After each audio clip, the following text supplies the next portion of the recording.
Baik,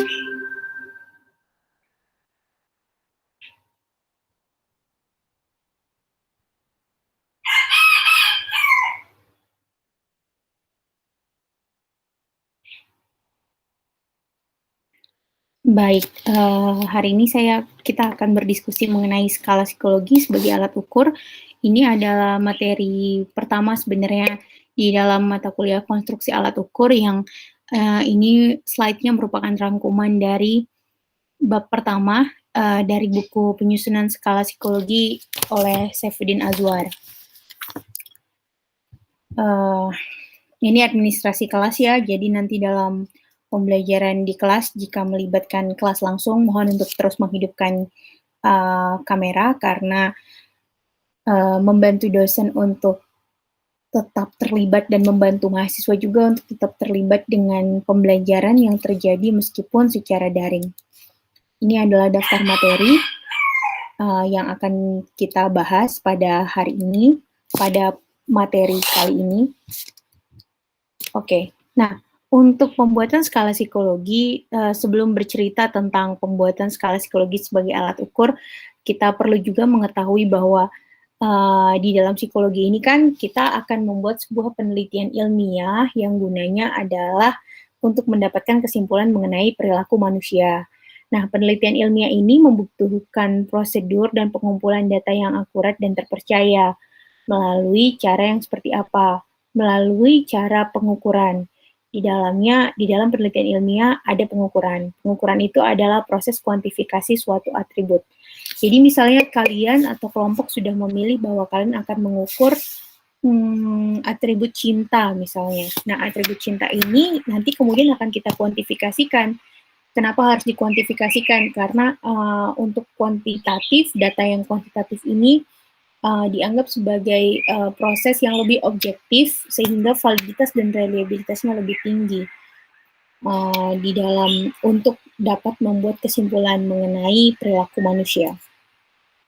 Nah, di dalam pengukuran psikologi, di dalam penelitian ilmiah, karena dia melibatkan pengukuran yang yaitu adalah proses kuantifikasi, maka kita punya sebuah istilah sendiri ya, pengukuran dalam psikologi, yang berarti pengukuran dalam psikologi ini adalah proses kuantifikasi atribut psikologi yang untuk mendapatkan data yang akurat dan terpercaya, kita membutuhkan pengembangan alat-alat ukur psikologi yang lebih berkualitas.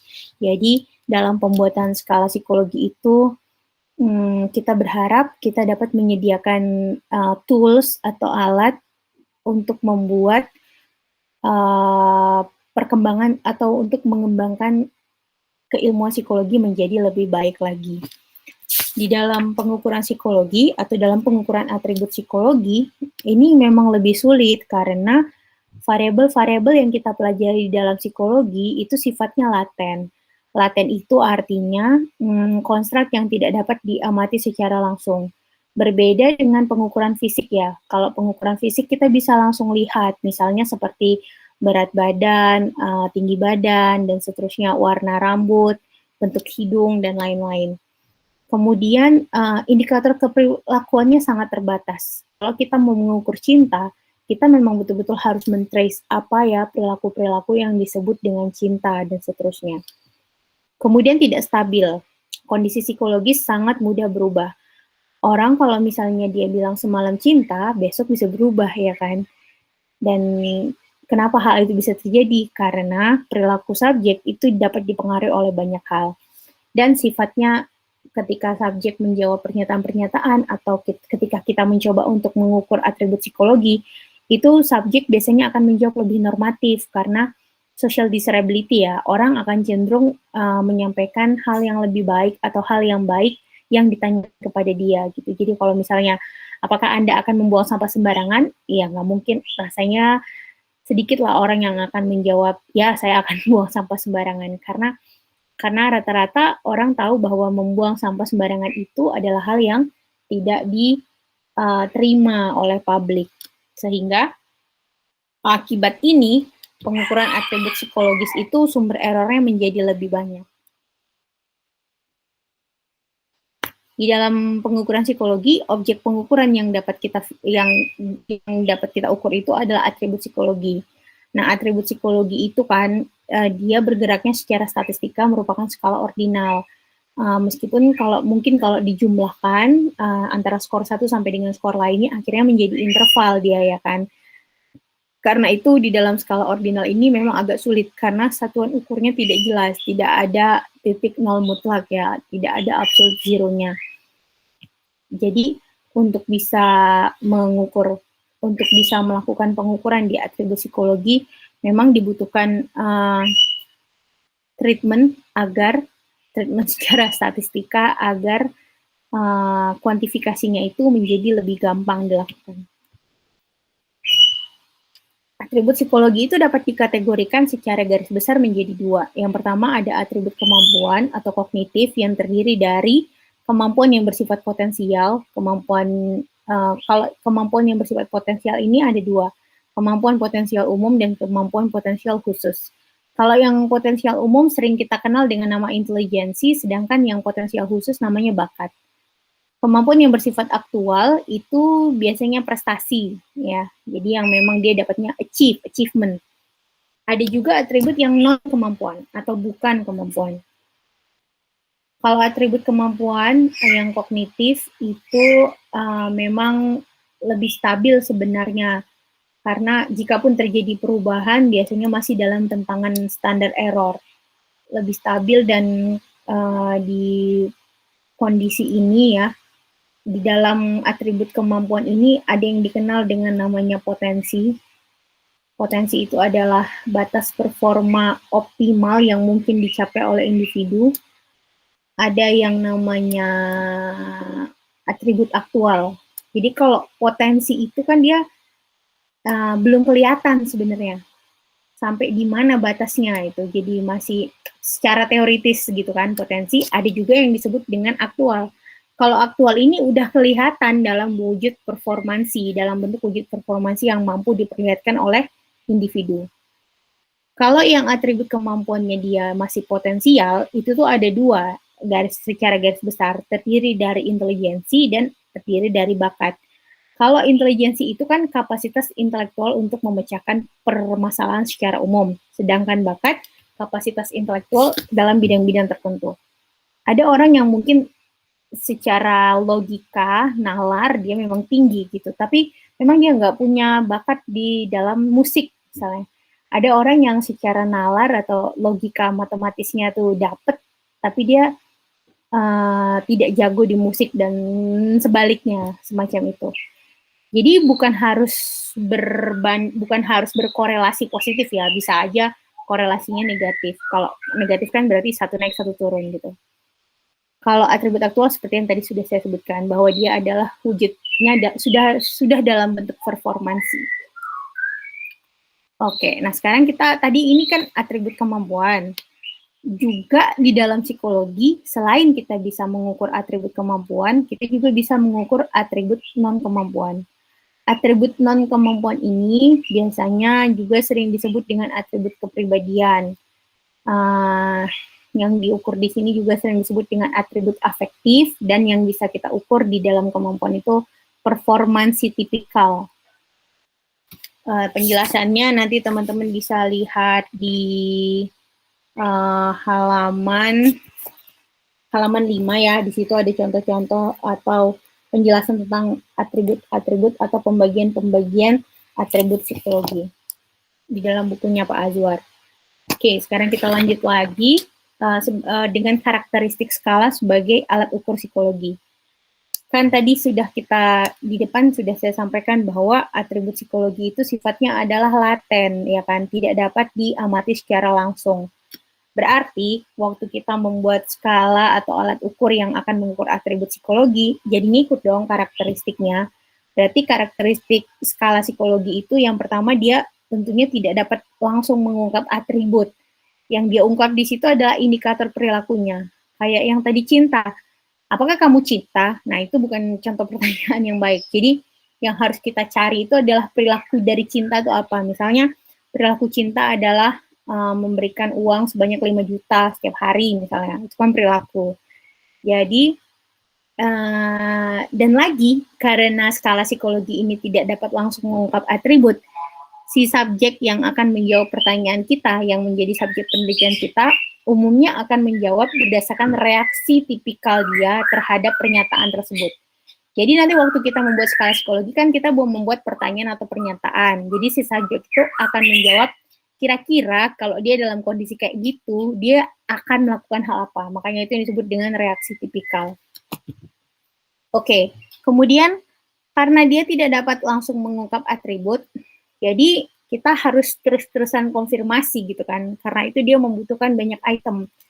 Karena satu atribut itu kan kayaknya agak sulit kalau cuma digambarkan menggunakan satu indikator perilaku saja. Jadi harus banyak item-item yang dibuat. Dibutuhkan banyak item sehingga seluruh konten dari atribut dapat digali. Contohnya kalau dia selebgram gitu, dia kepengen bikin konten edukasi tentang pentingnya vaksin gitu. Kan dia nggak bisa kan cuma bikin konten satu video, ayo vaksin bagus gitu kan, nggak boleh kan, nggak bisa kan. Nggak naik engagement akunnya. Jadi dia harus membuat beberapa konten yang berkaitan dengan tujuan untuk nyuruh vaksin itu tadi. Oke, kemudian karakteristik skala psikologi yang lain berkaitan dengan sifat dari atribut psikologinya itu adalah tidak ada jawaban yang benar ataupun salah gitu. Sehingga kita berharap ketika kita memberikan alat ukur kepada subjek penelitian kita, subjek itu semoga aja ya kita berharap dia dapat menjawabnya secara jujur dan bersungguh-sungguh. Oke, itu ya, kita berharap itu dapat kita berusaha bagaimana caranya agar si subjek dapat menjawab dengan sungguh-sungguh. Karena nanti kan kita memang nggak bisa menilai hanya dari skor. Karena kan kalau skor itu kan sebenarnya hanya kuantitas dari atribut yang diukur. Jadi kita nggak bisa bilang bahwa begitu skornya tinggi, wah ini berarti bagus nih dia jawabnya. Atau mungkin kalau skornya rendah, ini berarti nggak bagus, nggak kayak gitu. Jadi skor itu di sini hanya sebagai wujud bahwa si subjek penelitian itu memang telah menjawab atau telah memberikan reaksi tipikal sesuai dengan pernyataan yang kita berikan. Ini kalau yang tadi ada nih ya, performansi tipikal. Yang dimaksud dengan performansi tipikal itu adalah ketika itu merupakan semacam keyword dari karakteristik skala psikologi. Skala psikologi itu yang diukur adalah yaitu karakter tipikal. Bagaimana seseorang secara sadar dan tidak sadar akan merespon terhadap situasi tertentu. Nah, itulah yang kita ukur di sini. Inilah contoh-contoh yang bisa kita ukur, yang performansi tipikal. Kalau di dalam skala-skala performansi tipikal itu kan tadi adalah bagian contoh dari atribut psikologi yang bukan kemampuan kognitif ya. Nah, kalau atribut psikologi yang bukan kemampuan bukan kemampuan kognitif itulah yang biasanya kita ukur di dalam skala psikologi. Contohnya apa? Contohnya ada minat, sikap, variabel kepribadian, agresivitas, self-esteem, locus of control, motivasi, resiliensi, kecemasan, kepemimpinan, optimisme, happiness, self-esteem, self-compassion, self-acceptance, dan sebagainya. Jadi, dalam skala psikologi itu, atribut psikologi yang kita ukur, atau yang paling tidak yang akan kita fokuskan dalam mata kuliah ini adalah performansi tipikal. Nah, kadang-kadang kita sering bingung ya, apa sih yang dimaksud dengan skala dan apa yang dimaksud dengan angket. Nah, di buku Pak Azwar itu ada penjelasan tentang apa yang dimaksud dengan skala dan apa yang dimaksud dengan angket.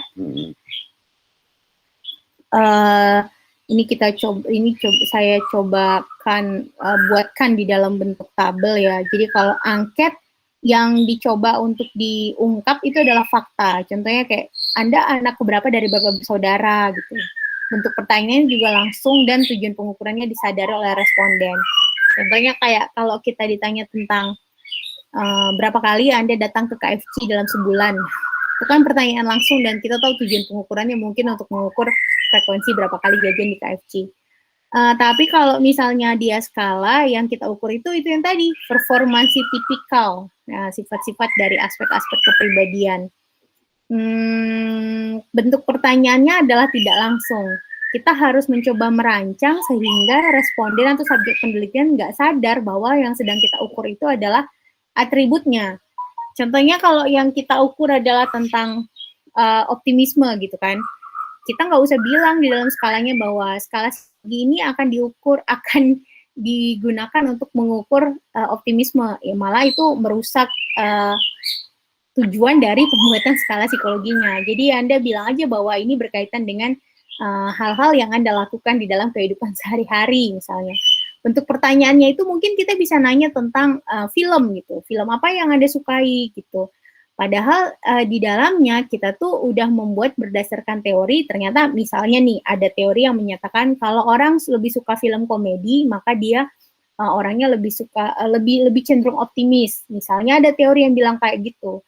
Tapi jadi nggak sadar kan, ini sebenarnya yang ditanya apa ya? Kok yang ditanya film gitu kan? Dia cuma merasa bahwa ini yang ditanya adalah film. Nah, kita berharap kita bisa membuat skala yang kayak gitu, yang tidak langsung bertanya tentang atributnya, tapi mempertanyakan melalui indikator-indikator perilaku. Kemudian di dalam pembuatan angket, untuk pembuatan skornya, itu tidak ada skor, cuma ada coding. Jadi kalau misalnya orang menjawab jenis kelamin laki-laki, itu nggak ditandain bahwa laki-laki skornya lebih tinggi daripada perempuan. Tapi kalau skala, dia ada scaling. Jadi orang yang menjawab respon yang berbeda, skornya mungkin akan berbeda. Kemudian dimensi pengukurannya, pada angket itu terdiri dari banyak hal. Yang mau diukur ya, yang diukur misalnya kayak jenis kelamin, pendapatan, tingkat pendidikan, kan jadi banyak kan. Tapi kalau skala dia unidimensional aja. Yang diukur ya satu, cinta ya cinta, optimisme ya optimisme aja. Kemudian reliabilitas angketnya tidak perlu diuji. Kalau skala psikologi harus tinggi, berarti bergerak dari angka 0,8 sampai dengan 0,9 gitu lah ya. Validitas karena tujuannya dia jelas, informasinya lengkap. Nah, itulah validitas angket cukup dengan jika tujuan jelas dan informasinya lengkap. Lalu bagaimana cara memastikan atau memberikan bukti mengenai validitas dari skala? Kita harus betul-betul mengoperasionalisasikan konstruk yang kita pilih. Makanya teman-teman kan disuruh ngumpulin referensi kan. Dari kumpulan referensi itu nanti teman-teman harus bikin resume. Nah, dari resume itu teman-teman nanti kelihatan ini definisi dari konstruknya apa ya. Dari situ nanti saya akan sama-sama pandu masing-masing kelompok untuk menurunkan definisi operasional dari dari teorinya, sehingga kita akan bisa mendapatkan aspek-aspeknya apa-apa aja. Tadi kan kita udah cerita di sini tentang validitas nih, yang ini nih. Sekarang Sekarang kita bahas kira-kira apa-apa aja ya yang dapat melemahkan validitas, terutama dalam pengukuran psikologi. Secara garis besar ya, yang validitas itu kan berkaitan dengan ketepatan dan kecermatan instrumen ya. Karena dia berkaitan dengan ketepatan dan kecermatan instrumen, maka validitas ini menjadi hal utama atau karakteristik utama yang harus dimiliki oleh alat ukur psikologi. Jadi supaya kita bisa menghindari sebuah skala psikologi yang tidak valid, kita harus mencari nih penyebab-penyebabnya apa aja. Penyebabnya berarti yang pertama adalah kalau kita tidak paham teori, kita tidak bisa membuat definisi operasional yang komprehensif. Karena itu teorinya harus betul-betul dibaca ya, sehingga nanti definisi operasionalnya bisa kita turunkan secara komprehensif. Kita juga harus memahami batasan domain. Misalnya, kayak kalau misalnya tentang self-esteem sama self-concept ya, itu kan dua konsep yang sangat dekat sekali. Waktu kita membuat definisinya, kalau kita mau bikinnya tentang self-esteem, jangan dibuat deket-deket ke self-concept gitu. Jadi kita memang betul-betul harus paham yang dimaksud dengan esteem sama konsep itu bedanya apa. Nah, ini juga sering terjadi nih. Kalau misalnya satu konstruk terdiri dari banyak dimensi, umumnya kalau kita tidak betul-betul memahami masing-masing dimensi, akan terjadi overlap antar dimensi. Sehingga waktu kita membuat item untuk item yang sangat sama. Jadi item tersebut ini bisa berkaitan sama yang ini nih. Jadi item jelek gitu. Atau juga bisa berkaitan sama gagal operasionalisasi. Karena kita tidak paham teori, sehingga kita tidak mampu membuat indikator perilaku yang kuat. Jadi, indikator perilaku yang kita buat itu tidak mampu mengungkap atribut yang mau diukur. Berarti kan tidak valid kan?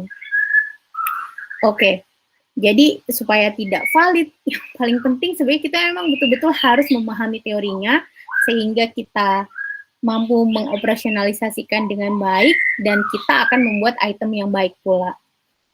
Item-item yang jelek itu, yang pertama itu sulit dipahami oleh orang banyak gitu. Terlalu panjang, kalimatnya panjang sekali, dan social desirability-nya tinggi.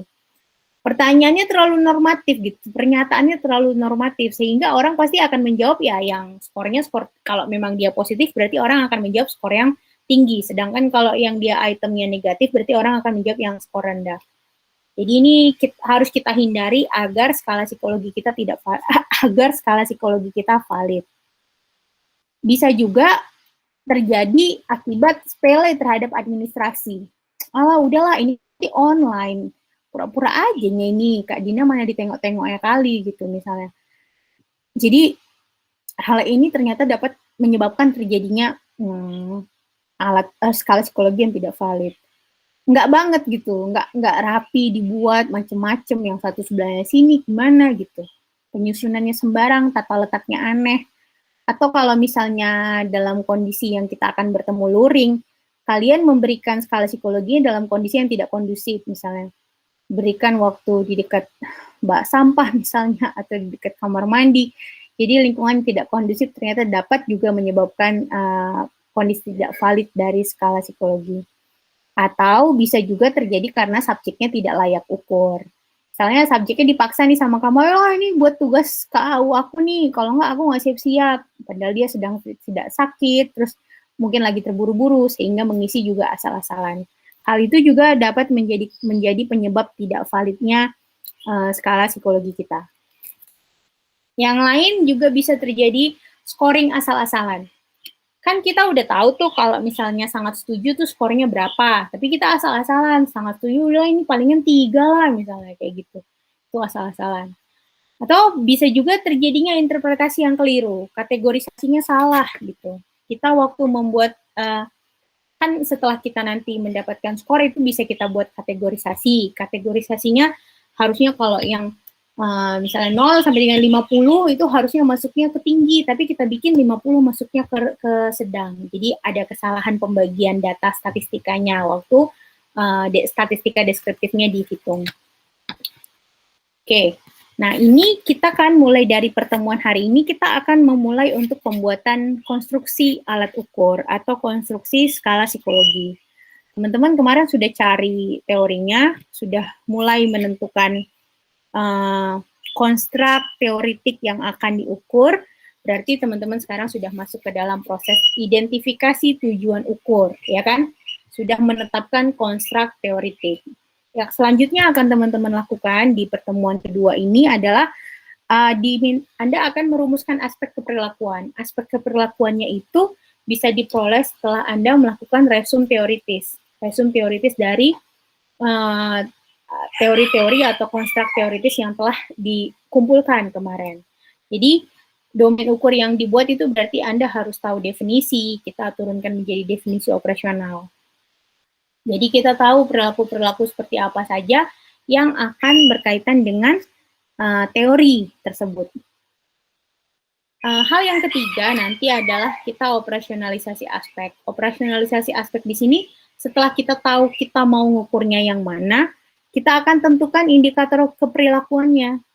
Jadi misalnya nanti cinta, kita udah dapat di sini cinta ya kan. Aspek keperilakuannya misalnya terdiri dari waktu, perhatian, sama uang misalnya. Nah, waktu, perhatian, dan uang ini kemudian kita operasionalisasikan lagi. Yang disebut dengan waktu itu indikatornya kayak mana? Ada misalnya 3, uang indikatornya kayak mana? Ya udah dapat kayak gitu. Setelah kita dapat indikator keperilakuannya, kita buatkan blueprint-nya. Blueprint-nya ini merupakan spek ya, spek dari skala. Spek dari skala itu jadi kita mau buat nanti skala finalnya tuh berapa jumlahnya gitu. Misalnya kita mau bikin dari skala final yang menjadi 5, nah nanti untuk bisa mendapatkan item yang bagus 5, kira-kira kita buat berapa itemnya biar dia bagus, biar kita dapat hasil yang bagus. Kemudian kita merancang skornya. Nanti kan ada responnya. Responnya itu apakah ya tidak, sangat setuju, sangat sesuai, sering, jarang, dan yang lain-lain. Kita harus menentukan skor kalau orang menjawab kadang-kadang sama sering, itu skornya kayak mana. Kalau sangat setuju sama sangat tidak setuju, skornya gimana. Kemudian selanjutnya adalah penulisan item. Penulisan item ini kan kita buat nanti berkelompok. Kita tulis masing-masing berdasarkan indikator keperilakuan. Kemudian kita harus melakukan review item. Review item ini berkaitan dengan antara sesama kita, peer group, nanti dibaca. Nanti kita juga akan melakukan evaluasi kualitatif. Evaluasi kualitatifnya berikan kepada kelompok lain, biar kelompok lain nanti yang membaca, kira-kira bagus atau enggak. Sesudah evaluasi kualitatif yang uji coba bahasa itu, kita udah bisa masuk ke evaluasi kuantitatif. Evaluasi kuantitatifnya itu adalah field test, berarti kita akan menyebarkan kepada orang di luar kelas kita. Dari hasil field test, kita akan mendapatkan data sehingga kita bisa melakukan estimasi reliabilitas. Kemudian kita akan lakukan validasi konstruk. Validasi konstruk ini tidak kita lakukan sekarang ya, karena validasi konstruk ini maksudnya tidak kita lakukan secara keseluruhan. Validasi konstruk ini di sini berarti yang kita lakukan di dalam mata kuliah ini kita akan menyusun item-item mana saja yang kemudian bagus dan kita jadikan sebagai seleksi item, kita seleksi itemnya, ya kan, berdasarkan hasil estimasi reliabilitas, kemudian kita susun sehingga menjadi sebuah kompilasi final dari skala psikologi kita.